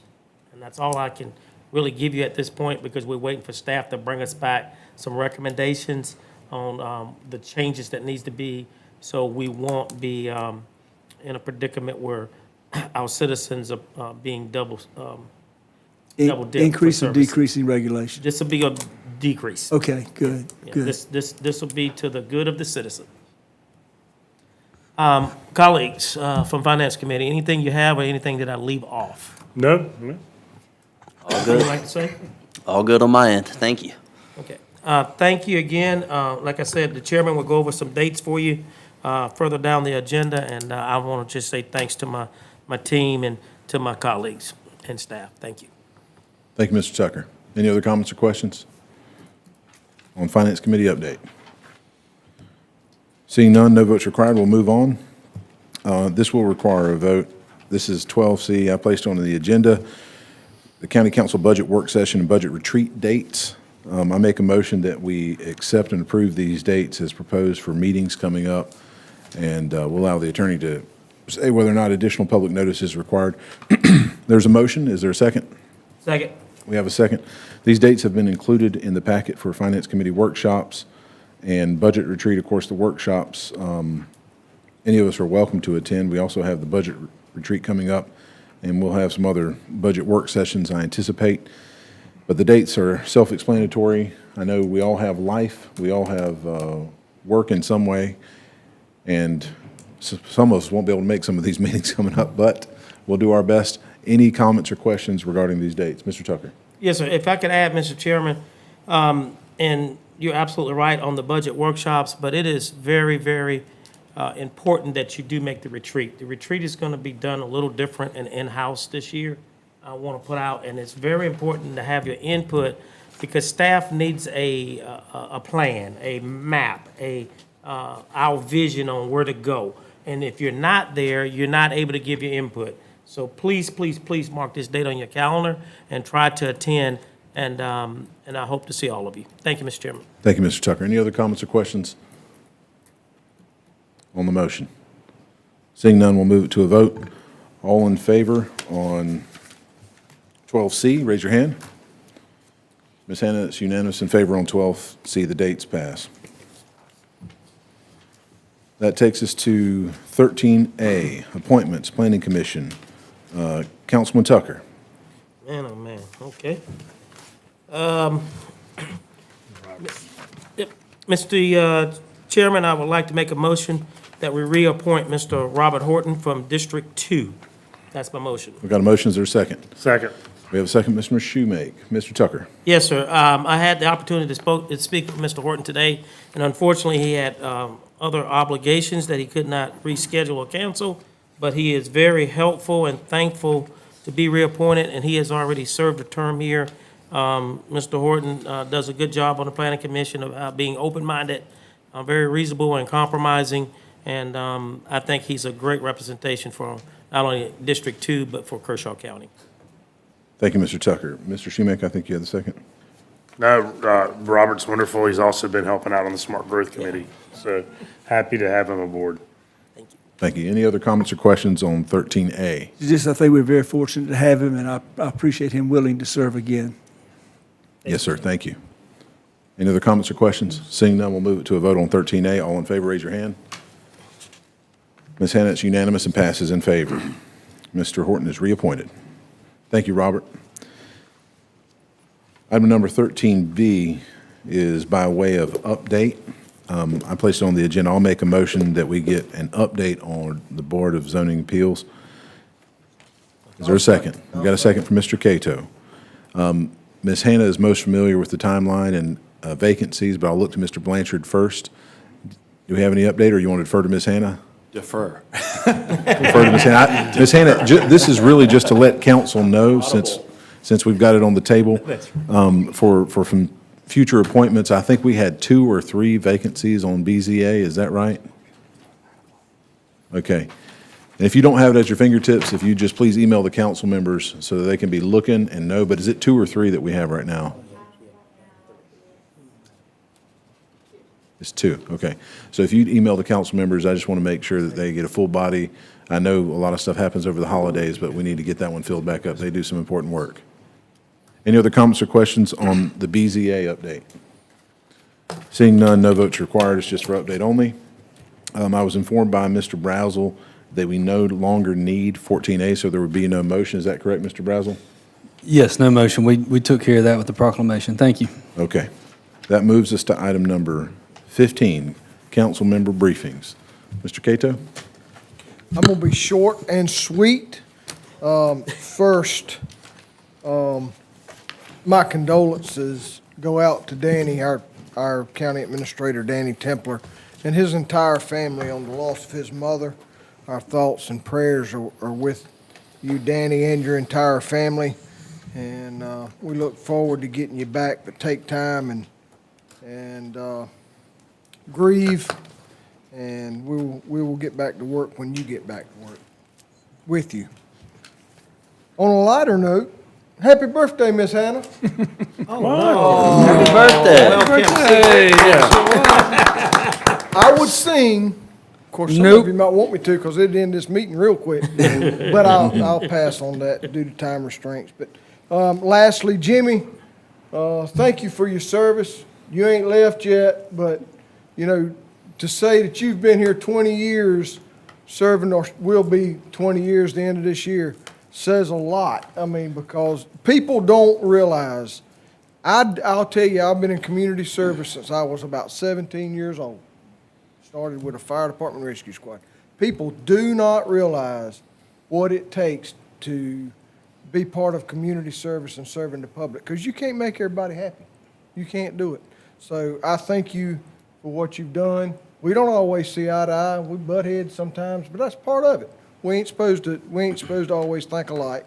But thank you. Thank you for your service. Thank you, Mr. Cato.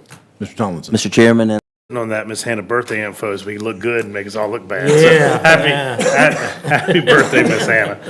I'm repping College of Charleston. My daughter's new school starting in August, so go Cougars. Quick update on the Smart Growth Committee. We've had a number of meetings. We've got another one coming up, I think, on the 20th, but it'll be a Thursday coming up. We're working hard. Vice Chairman Brazel was in our last meeting. At this point, we're just kind of figuring out how to triage everything. I think I saw Zach in earlier, but we have Zach Hoover helping us out and doing great stuff. We got the consultants coming in next month, and we're making good progress. I'll have a more thorough update in a month or so, but I just wanted to give a heads up that that work is being done on a regular basis. And I want to thank every member of the Smart Growth Committee for showing up and having some really spirited debates that are very helpful for the county. Obviously, my prayers also go out to Danny. Lost his mother. I know he's been dealing with a lot of, her health has been poor the last several weeks, and he's been dealing with a lot. So, I hope he can come back when he feels ready. And again, I just, my prayers go out to the whole family. At that funeral, Many of the members of council came, many other elected officials came, and I think what makes this county unique, and we've talked about this before, is, we all sort of sat together and, we joked around. We didn't discuss business, but, we joked around and stuff. And I think it says something that we get up here and we argue sometimes. I don't think there's any two of us that haven't had a spirited debate in public and certainly in private. But we respect one another, and when we go to an event like that, we talk to each other. You go to some county governments, and if they're not on the dais, those guys won't even spend, within 10 feet of each other. And the fact that when we go to each other's homes, we know each other's cell phone numbers and we use them, and we speak regularly, not just about county business, but just about checking up on people. I think that says a lot.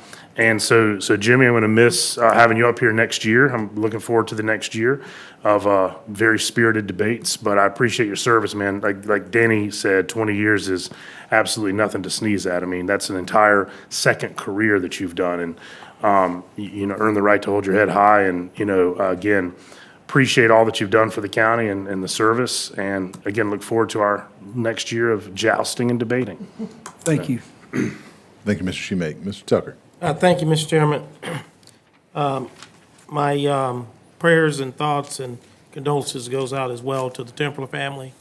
And what an awesome homegoing it was today to be able to share with the Templar family. And we wish them speedy healing as they grieve in the way that they want to and need to, because all of you who have experienced, and I see some heads nodding out there in that aisle, have lost some loved ones, and there's no book, there's no pattern, there's no time frame for you to grieve the way that you need to grieve. So we wish him nothing but speedy recovery from there. I also want to let you know that we had an opportunity last week, myself and the county attorney, to sit down and talk about, and we will be having a meeting on the 208 water quality with staff on the 15th, which will be this Thursday, I believe around 3 p.m. So we'll be talking about that, so we can get back with the delegation from the COG here that represents Kershaw County, and also to get with our partners. I want to say to Russell and anyone else sitting on this dais and staff, thanks for partnering with DES. I think this can be a great opportunity for us to be a beacon to the state for other counties to do the same. But let's also make sure we get it right. We don't want to, I always tell people, you don't want to be the first and the worst. Okay, so let's not do that. But I'm looking forward to that. Gerald and Lauren, thank you. It's been a ride.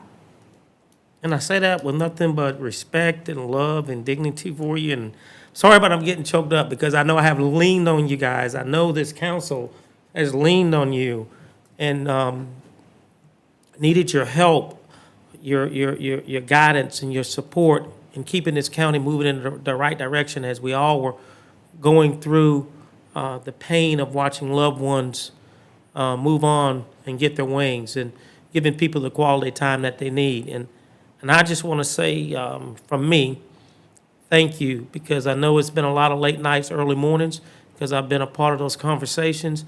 And I know it's been times you like, what in the devil am I doing?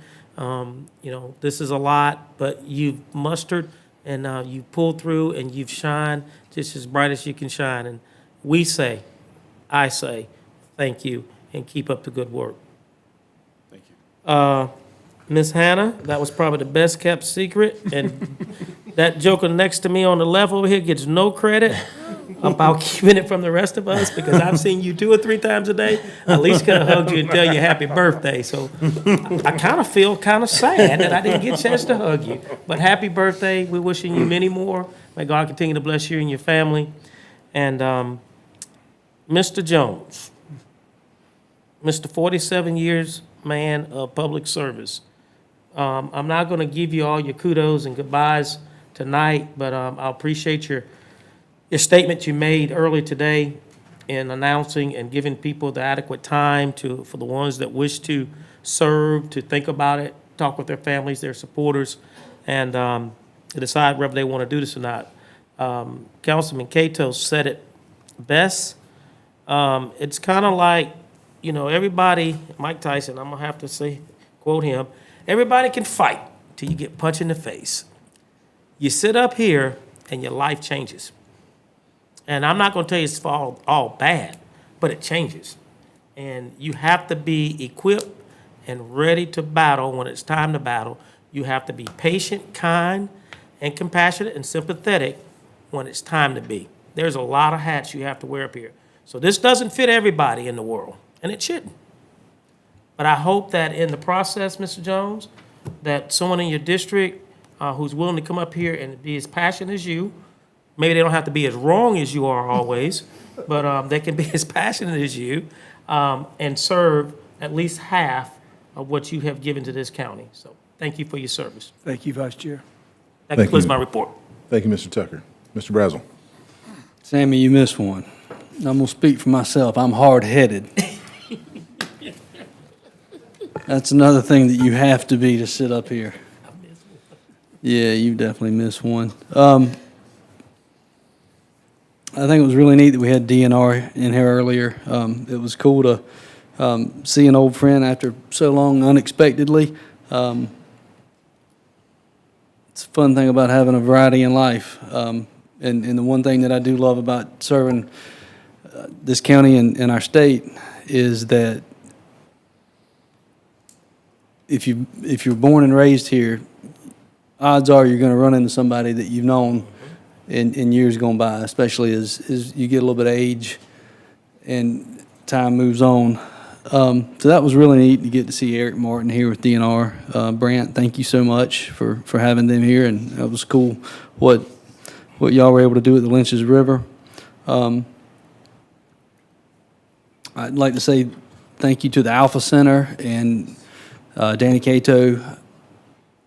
I think there are many of us that are pretty passionate about the health and welfare and safety of kids and, again, people of all ages. So that was really important to me, and I just appreciate the whirlwind of support. Councilman Jones, thank you for training me how to sit at this dais. It's the toughest man I've ever faced in my life, sitting on that far end. And I'm going to tell you, we've become really good friends. And I want to say that for the record and for eternity. Jimmy Jones and I butted heads as hard as anybody I have ever fought with in my life. And that was pretty prevalent in the first 2 years that I sat on this council. But I can tell you right now, I can pick the phone up and call him, and at any time, he's going to answer, and we're going to talk, and we're going to have meaningful conversation that's way beyond politics. And Jimmy, I'm better for having known you, and I'm better for being tuned up just a little bit by you over the years. And I mean that in the most sincere regard. Jimmy doesn't play. At least you didn't throw that water bottle at me that night. Well, you still got a year, remember. I do. But He's still got a year. 20 years of giving up free time to work through county issues and serve constituents and answer phone calls, that's meaningful. And Councilman Tucker, I know you've done it as well. So it's hard to believe I'm going into year 6. And Ben, you as well. You've been in public service for what, 8 years now? 10. That's hard to believe, but very glad to be a part of making Kershaw County a better place to live. So Jimmy, glad to share this last year with you as we go into 2026 and your last year on council. A lot of respect. So attending Danny's mother's funeral was obviously touching, and Danny, I could tell, really appreciated everybody's prayers, support, text, phone calls. He told me that we have all been amazing, I think were his words, and I said, well, I don't know that I've been amazing, but hopefully he has felt the love from this council, which I think so long as we're human, I think that's a wonderful thing to support somebody in their time of need. we'll always have ups and downs in life. So, I know, Jimmy, there's also other people, I think probably due to the fact that you're giving it up this year, you'll probably see other people retire this year, saying, well, if Councilman Jones isn't there, I don't really need to do my job anymore. And there, I think there's some people that hung in just for this last year, and we'll see how that pans out. But I say that a little jokingly, just because I know some people in the industry also may retire, and we'll celebrate that together. But Jimmy, could I do a roast for you whenever you retire? You know what? A roast. Participate. Not in the That's what y'all do every night I come to county council. Oh, no, it's such the opposite. Such the opposite. Anyhow, Smart Growth Committee, I was fortunate to be able to sit in. Thank you. That's a lot of meaningful work for this county, and I appreciate being a part of that the other night, the other afternoon, and our Finance Committee. I appreciate what y'all do, and our chairman, Ben, he keeps us all straight. Thank you for letting us yak on and talk too long, Ben. I appreciate that.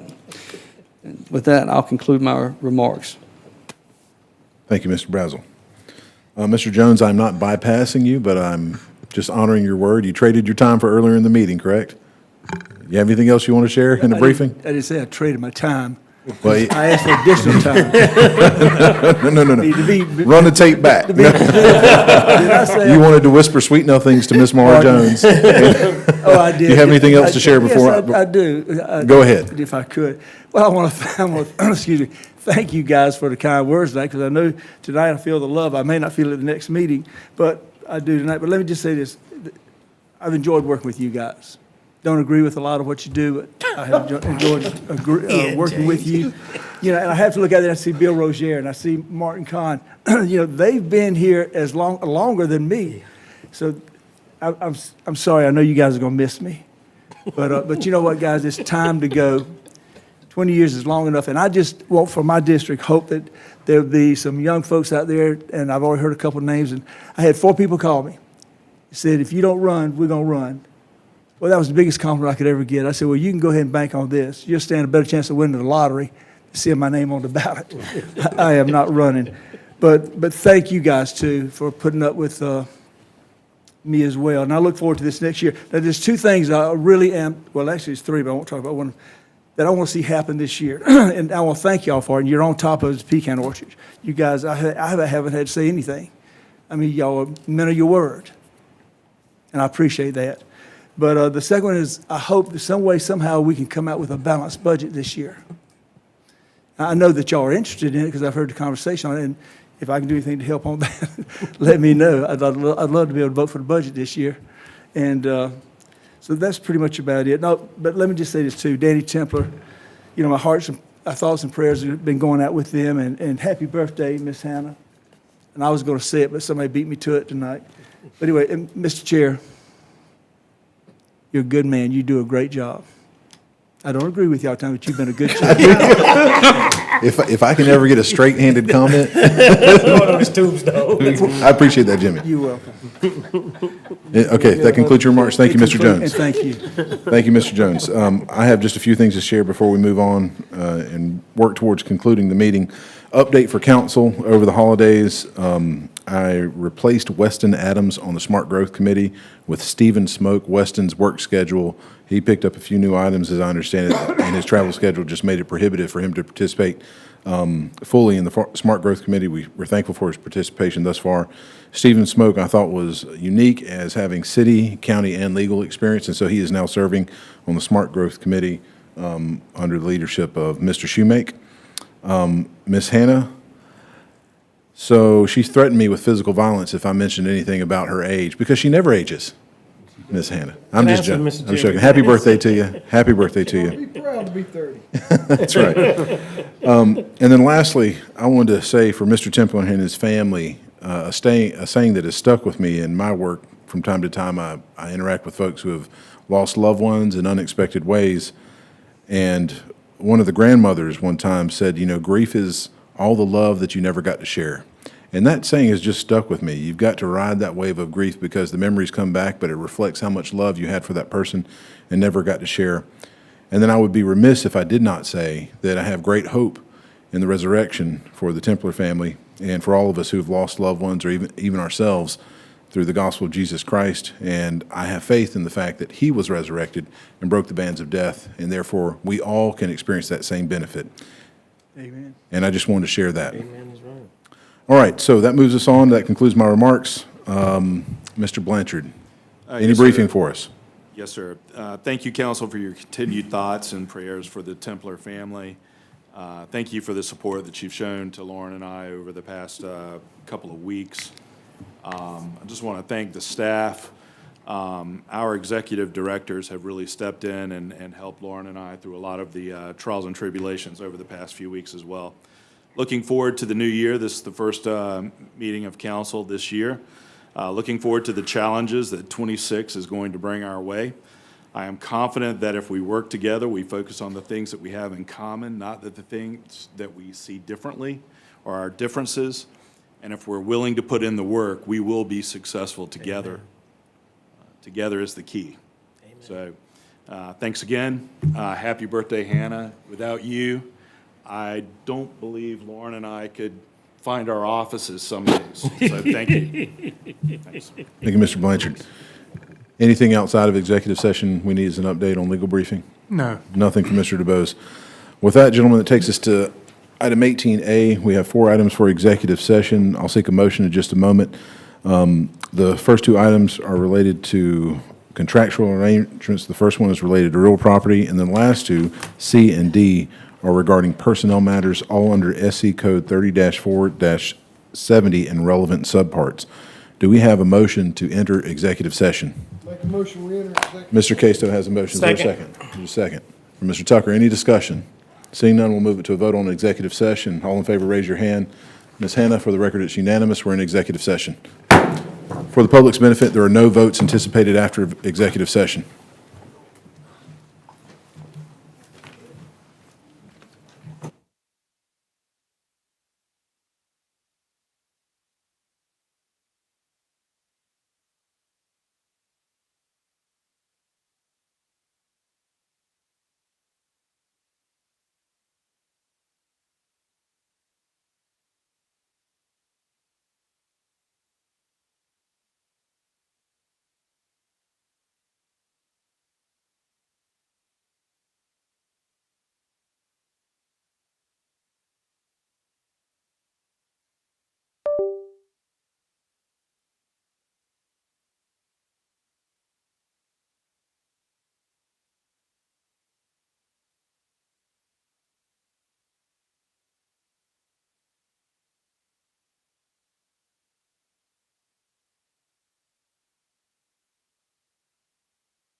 home, and yeah. Bet it was about an hour. I don't get to spend the night over. All right, we got Stream a four. movie while we were gone? Seek a motion to exit So moved. executive session. We have a motion, we have a second. Any discussion, seeing none, move on to a vote on exiting executive session. Ms. Hannah, for all those who are present and voting, raise your hand if you're in favor of exiting executive session. It is unanimous. We have all 7 in the room. 21. All right, seek a motion to adjourn. No votes required after executive So session. moved. We have a Second. motion, we got a second. Any discussion on adjournment? I'd like to stay a little while Seeing none, we're going to leave Russell here to his druthers. Right. All in favor of adjourning, raise your hand. It's unanimous, Ms. Hannah. We are adjourned. All right. Thank you, gentlemen. Thank you, staff.